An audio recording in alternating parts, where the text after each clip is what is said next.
तो हमारे भारत में काफी सारी नदियां हैं, लेकिन कुछ नदियों का धार्मिक महत्व कुछ ज्यादा ही है, जैसे कि गंगा, शिप्रा और गोदावरी। ऐसा हम हमारे धार्मिक ग्रंथ में कहा गया है कि इस नदी में केवल डुबकी लगाने से हमारे 7 जन्म के पाप धुल जाते हैं और हमें मोक्ष की प्राप्ति हो जाती है, जो कि हर एक इंसान पाना भी चाहता है। और इसके लिए एक खास टाइम पे एक खास जगह पे लोग इकट्ठा होते हैं और इसमें डुबकी लगाते हैं। एक ऐसा ही पल आया है जिसका नाम है कुंभ मेला।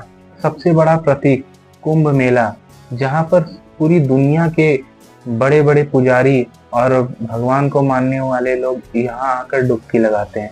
मैं आपको बता दूं कि यहाँ पर इतनी ज्यादा भीड़ होती है कि अगर देखा जाए तो कई देशों की उतनी पॉपुलेशन भी नहीं होती है।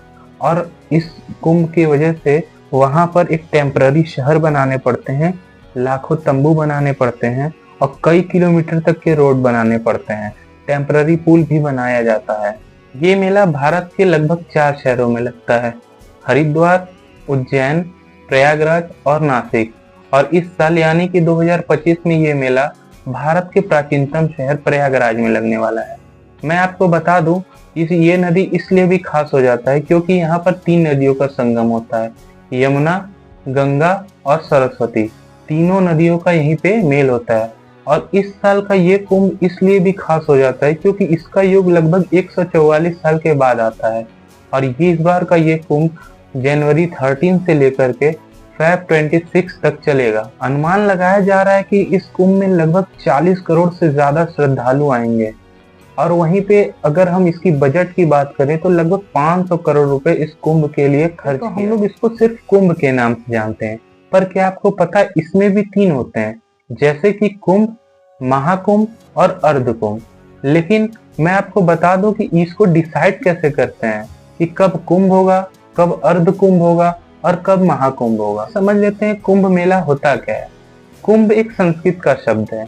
कुंभ का मतलब होता है कलश या फिर घड़ा, और मेला का मतलब होता है इकट्ठा या किसी एक जगह पे इकट्ठे होकर के त्योहार मनाना। तो हिस्ट्री में ये कहीं नहीं लिखा है कि कुंभ कब से स्टार्ट हुआ है, लेकिन हिस्टोरियन एस.बी. रॉय ने बताया है कि 10,000 बीसी में होली रिवर बाथ के एविडेंस मिले हैं। इसके अलावा 600 बीसी के बौद्ध में होली रिवर बाथ के एविडेंस भी मिले हैं।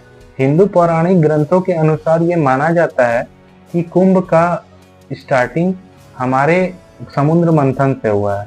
समुद्र मंथन क्या है मैं आगे आपको बताऊंगा। उससे पहले मैं आपको बता देता हूँ दुर्वासा ऋषि के बारे में।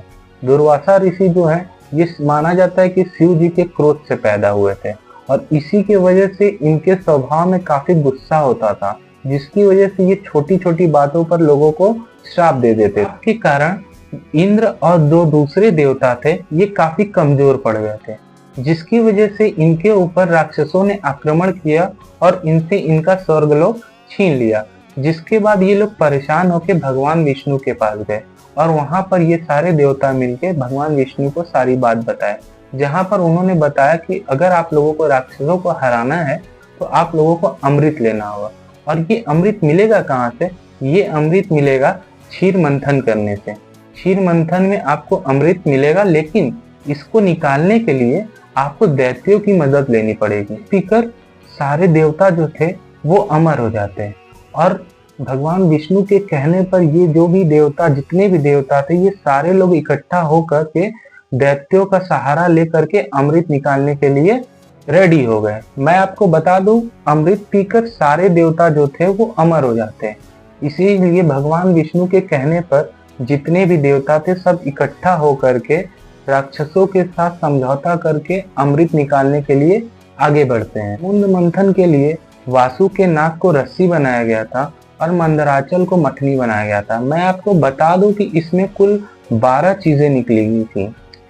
सबसे पहले इसमें से निकलता है हलाहल विष, जिसको शिव जी ने धारण किया और इसी की वजह से शिव जी को नीलकंठ कहने लगे लोग। और इसके बाद निकलता है कामधेनु, उसके बाद आता है एरावत हाथी, फिर कल्प वृक्ष, अप्सरारंभ, माता लक्ष्मी, पंचाजन शंख, पाराजात वृक्ष, शारंग धनुष जैसी दूसरी चीजें निकलती हैं। और लास्ट में निकलता है अमृत कलश, जब अमृत कलश निकलता है तो उस टाइम पे क्या होता है, देवताओं और राक्षसों के बीच में छीना झपटी शुरू हो जाता है। इसी बीच जो जयंत होते हैं वो कलश को लेकर के भागने लगते हैं। सोच रहे होंगे कि जयंत कौन है, तो मैं आपको बता दूं, जयंत भगवान इंद्र के पुत्र थे। और जब जयंत को कलश मिला और वो लेकर भाग रहे थे, और उनको राक्षस क्या कर रहे थे कि दौड़ा रहे थे, और जब वो भाग रहे थे इसी बीच उनके कलश से 4 बूंद हमारे पृथ्वी पे गिर गई। और ये पृथ्वी पे जो हमारे 4 बूंद गिरी थी, मैं आपको बता दूं ये कौन कौन सी जगह थी। तो ये सबसे पहला तो जो गिरा था वो गंगा किनारे हरिद्वार में हर की पौड़ी था। दूसरा जो था वो त्रिवेणी संगम के किनारे प्रयागराज, और तीसरा जो था क्षिप्रा नदी के किनारे उज्जैन, और चौथा नदी जो था वो गोदावरी नदी है जो कि नासिक में है। इन्हीं जगहों को पवित्र भी माना जाता है क्योंकि यहाँ पे अमृत की बूंदें गिरी थी, और इसीलिए यहाँ पर कुंभ के मेले भी लगते हैं। सवाल आता है कि कुंभ 12 साल में ही क्यों मनाया जाता है, तो मैं आपको बता दूं, कुंभ इसलिए 12 साल में मनाया जाता है क्योंकि जो राक्षसों और देवताओं के बीच जो लड़ाई चली थी वो लगभग 12 दिन चला था, और जयंत को लेकर कलश को स्वर्गलोक पहुंचने में भी 12 दिन लग गए थे, और टोटल कुंभ भी 12 होते हैं। आपको ये बात शायद नहीं पता होगा कि टोटल कुंभ 12 होते हैं, इसलिए मैं बता दूं कि कुंभ भी टोटल 12 होते हैं, जो कि 4 हमारे धरती पे मनाए जाते हैं और 8 देवलोक में मनाया जाता है। माना जाता है कि देवताओं का जो एक दिन होता है वो हमारे पृथ्वी के 1 साल के बराबर होता है। यानी कि अगर देवता लोगों का एक दिन गुजरता है तो हमारे पृथ्वी पे वो एक दिन नहीं होता है। अगर हमारे पृथ्वी पे 1 साल अगर गुजर रहा है तो देवता लोगों का एक दिन गुजरता है। इसी वजह से 12 साल के बाद कुंभ मनाया जाता है, क्योंकि उनका एक दिन अगर देखा जाए, 2 दिन देखा जाए, इस तरीके से अगर हम लोग 12 दिन देखते हैं तो वो 12 दिन जो होता है हमारे 12 साल के बराबर होता है। इसलिए हर 12 साल के बाद कुंभ मेला मनाया जाता है। तो हम लोग सिर्फ कुंभ ही जानते हैं, लेकिन इसमें भी 4 प्रकार होते हैं। कौन कौन सा, तो मैं आपको बता दूं। पहला होता है कुंभ, अर्ध कुंभ, पूर्ण कुंभ और महाकुंभ। मैं आपको बता दूं, ये जो कुंभ मेला होता है ये प्रयागराज के अलावा नासिक, हरिद्वार और उज्जैन में भी मनाया जाता है, और ये हर 12 साल के बाद आता है। अब आता है अर्ध कुंभ, तो मैं आपको बता दूं ये हर 6 साल पे मनाया जाता है। इसको कुंभ का अर्ध चक्र भी कहा जाता है, यानी कि आधा आधा चक्र कहा जाता है। ये हर 6 साल पे आता है, और ये हमारे प्रयागराज और हरिद्वार में ही सिर्फ मनाया जाता है। अब आता है पूर्ण कुंभ, तो पूर्ण कुंभ जो होता है ये 12 साल के बाद आता है। मैं आपको बता दूं, जब आखिरी बार पूर्ण कुंभ मनाया गया था तो ये 2013 में मनाया गया था, और ये जब 2013 में मनाया गया था तो ये भी कुंभ जो है वो प्रयागराज में ही होता है। यानी कि जो पूर्ण कुंभ मनाया जाता है वो सिर्फ एक जगह होता है, वो जगह है प्रयागराज, और ये प्रयागराज के संगम में ही मनाया जाता है। महाकुंभ, महाकुंभ को लोग इतना शुभ क्यों मान रहे हैं, तो मैं आपको बता दूं, ये जो महाकुंभ है ये लगभग 144 साल के बाद आया है। यानी कि जब 12 पूर्ण कुंभ कंप्लीट हो जाते हैं तो 144 साल के बाद ये महाकुंभ लगता है, और ये सिर्फ प्रयागराज में ही होता है। और इसलिए इसको भी लोग ज्यादा आते हैं यहाँ, इस वाले प्रयागराज पे ज्यादा नहाने इसलिए भी आते हैं क्योंकि यहाँ पर 3 नदियों का संगम है।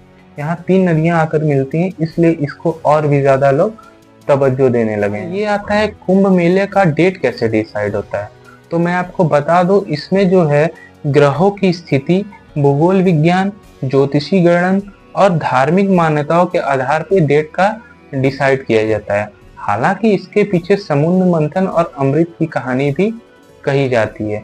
मैं आपको बता दूं कि जब अमृत मंथन के समय पे जब अमृत लेके देवता भाग रहे थे तो इसकी रक्षा करने के लिए भगवान सूर्य, चंद्रमा और इसके साथ साथ बृहस्पति देव, ये तीनों ने मिलकर उस अमृत कलश की रक्षा की थी। ठीक उसी तरीके से जब ये तीनों लोग एक साथ मिलते हैं, ऐसा कोई योग बनता है, तो उसी डेट पे इस कुंभ का डेट रखा जाता है। कुंभ मेले की शुरुआत शाही स्नान के साथ होती है।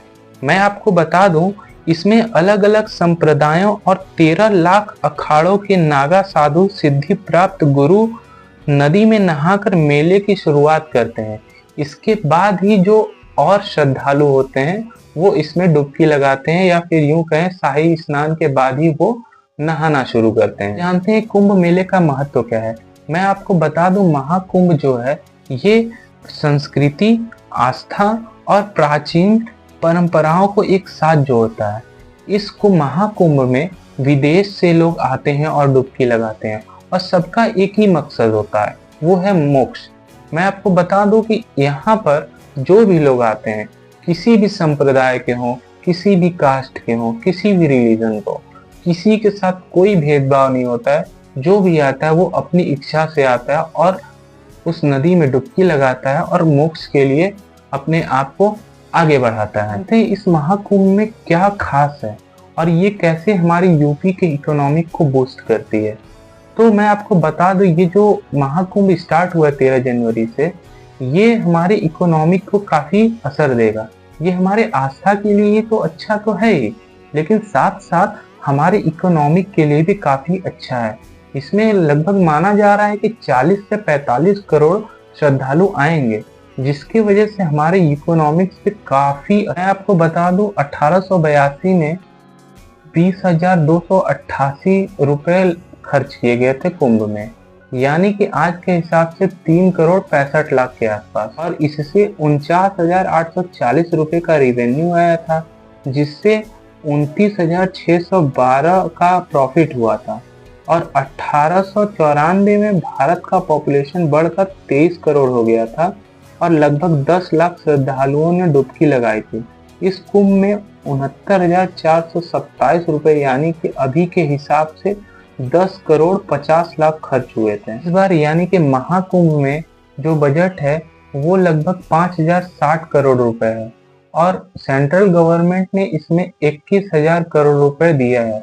और इसमें जो रिवेन्यू की बात करें वो लगभग 25,000 करोड़ रुपए रिवेन्यू जनरेट होने की बात हो रही। मैं आपको बता दूं, श्रद्धालुओं को कोई दिक्कत न हो इसलिए इस यहाँ पर लगभग 9 परमानेंट घाट, 30 पेंटालून पुल बनाए गए हैं और मेला स्थल में लगभग 1.5 लाख टॉयलेट बनाए गए हैं और इन्हें साफ रखने के लिए करीब 10,000 सफाई कर्मी भी रखे गए हैं। और रास्ते में कोई भी समस्या ना हो इसलिए लगभग 67,000 स्ट्रीट लाइट्स भी लगाए गए। रेलवे मिनिस्टर अश्वनी विश्वास ने कहा है कि महाकुंभ के श्रद्धालुओं के लिए 3,000 स्पेशल ट्रेन के साथ साथ 13,000 ट्रेन चलाई गई हैं। सिक्योरिटी की बात करें तो लगभग 23,000 सीसीटीवी कैमरे, एआई बेस्ड सर्विलेंस जैसे और भी सिक्योरिटी लगाए गए हैं और कोई एक्सीडेंट ना हो इसलिए वहां पे फायर ब्रिगेड की गाड़ियां भी रखी गई हैं। जैसा कि हम सब जानते हैं, महाकुंभ का डायरेक्ट फायदा लोकल बिजनेस वालों को होने वाला है, रोजगार वालों को होने वाला है, टूरिज्म इंडस्ट्री वाले लोगों को होने वाला है। जो भी छोटे छोटे दुकानदार हैं, ऐसे लोग हैं, इनको काफी फायदा होने वाला है। साथ साथ देखा जाए तो जो भी प्रयागराज से सटे हुए शहर है जैसे कि बनारस, अयोध्या, मथुरा, इन जगहों पे भी काफी असर पड़ेगा। अगर हम अभी कुछ दिनों की बात देखें तो बनारस में काफी भीड़ हो रही है, जिसकी वजह से अगर वहाँ के जो दुकानदारों की कमाई देखें वो काफी बढ़ गई है। हालांकि परेशानियां तो बहुत हो रही हैं, लेकिन अगर देखा जाए इस पॉइंट ऑफ व्यू से कि जो कमाई है कितनी बड़ी है, वो तो देखा जाए तो बहुत ज्यादा बढ़ गई है। हमारे बनारस में देखें तो आए दिन जो हो रहा है वो लाखों के श्रद्धालु आ रहे हैं, विश्वनाथ जी दर्शन कर रहे हैं और घूम रहे हैं और फिर जा रहे हैं। आपको इस बार कुंभ मेले में क्या खास लग रहा है? क्या आप गए नहाने या फिर अभी आप प्लान बना रहे हैं? ये कमेंट बॉक्स में जरूर बताइएगा। और अगर आपको ये वीडियो पसंद आया होगा तो हमारे चैनल को सब्सक्राइब करिएगा और वीडियो को लाइक करिएगा।